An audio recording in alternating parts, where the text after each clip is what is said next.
So in this video, I want to be talking about Kobbie Mainoo. But before we talk about Kobbie Mainoo, let's take some time to reflect over the last 8 months of Kobbie Mainoo's career, because we all know that he fell out of favor with Ruben Amorim. He had 1 year left on his contract. He was exploring move away from Manchester United, both in the summer and in January. And to tell you what, when I saw the news first from David Austin that Kobbie Mainoo is exploring the move away from Manchester United in the summer, I refused to believe, because I was so shocked that a player of Kobbie Mainoo's dexteritude was going to leave Manchester United just like that, without being, given a fair trial, because without being trusted by the manager. I was so disappointed that he was going to leave Manchester United just like Alejandro Garnacho. But before we go into the Kobbie Mainoo video, let's take some time to listen to this interview and from this press conference, this famous press conference from Ruben Amorim. You talked before about the opportunities that Bruno's injury gives to other players. When he's fit and when he comes back, is this Kobbie's chance now to take his? You talked, I think, on Friday about the noise and all the nonsense. Is it now, after all this noise and nonsense, is this the chance for him to show what he can do best on the actual football field? Kobbie Mainoo will have the opportunity that he has all the time. He played in different positions, and we talk about the position of Casemiro. He can do that position. He can play, if we play with three, he can play like we play in the last game, the position of Mason Mount in this game. He can play there. So in the future, he's going. After this press conference from Ruben Amorim, you all knew that Ruben Amorim never trusted Kobbie Mainoo, and we all know that his career at Manchester United was definitely going to fall apart. And that was what happened. And fast forward to 4 months later, after Ruben Amorim was sacked, Kobbie Mainoo has signed a new contract. He is one of the most crucial players for Manchester United. He has started all games which is available under Michael Carrick, and he's been one of the most crucial players for Manchester United. And so guys, let's get this video started and talk about the performances of Kobbie Mainoo since Michael Carrick was appointed interim manager of Manchester United.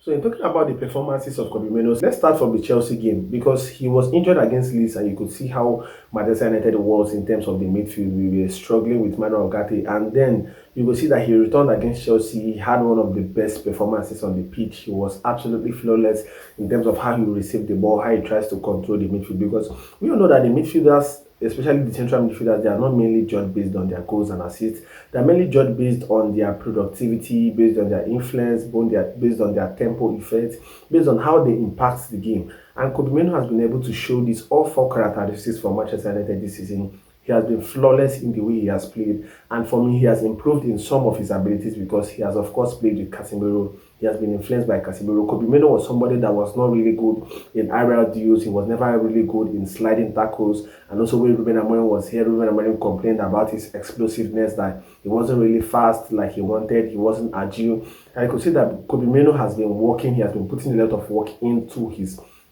football, and he has been able to improve so well for Manchester United in terms of sliding tackles, agility, winning the ball back. He has absolutely improved, and there's no way in the world that he doesn't make the World Cup squad for England this summer at the World Cup. He has been absolutely really good, and this is something that I've really appreciated for Carrick, because he has come into Manchester United. He has trusted this lad to, go on and express himself, to show himself. And you could see in interviews upon interviews, Michael Carrick has been, emphasizing that he trusts Kobbie Mainoo, that he wants Kobbie Mainoo to be the future of Manchester United. He wants him to be the future captain of Manchester United. He has given Kobbie Mainoo his trust. He has given Kobbie Mainoo his life. And this is something that you need from a coach. You're playing for a coach, you're playing for a manager. You really need his trust. You need him to give you that confidence that you can go out there and show yourself. And you could see that there was an interview that was being made by Ruben Amorim concerning Patrick Dogu, because I know when Manchester United played against Athletic Bilbao in the semi-finals, Ruben Amorim came out and said that Patrick Dogu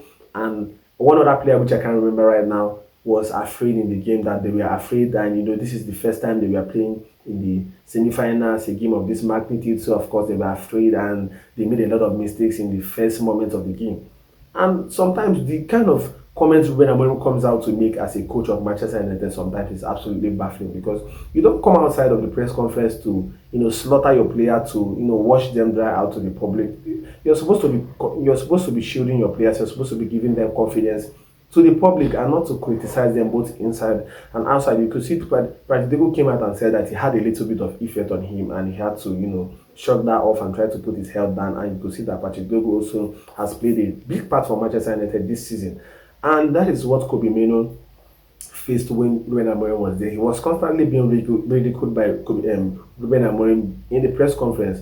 But when Carrick took over as Manchester United manager, even before he took over as Manchester United manager, he had a lot of praises for Kobbie Mainoo. He took over and he has also continued to, try to put Kobbie Mainoo in a very good position, both in and outside the pitch. And Kobbie Mainoo has absolutely transformed his career for Manchester United. I'm so happy for him. He has really done well for Manchester United. Against Brentford, he was also very good. He helped Manchester United try to control the midfield, and you could tell that this current midfield partnership of Kobbie Mainoo and Casemiro has really complemented the way Manchester United wants to play. Both of them has been there for themselves, and they have absolutely, given Manchester United a very good, strength to seal the Champions League place. And I'm so happy. Also, come the last game against Liverpool, he was the man of the match. He scored the winning goal after signing his 5-year contract, and he has absolutely taken his level at Manchester United to the next level. And now, of course, I know that if Manchester United want to renew a new player in the defensive midfield position, they will be definitely looking to be getting a player that is going to complement Kobbie Mainoo, rather than getting a player that is going to make him to sit on the bench. So I want you guys to give me your thoughts about Kobbie Mainoo, how you have rated his performance so far at Manchester United. I want you guys to like, to share, to subscribe to Tactical Trafford. See you guys in my next video. Ciao.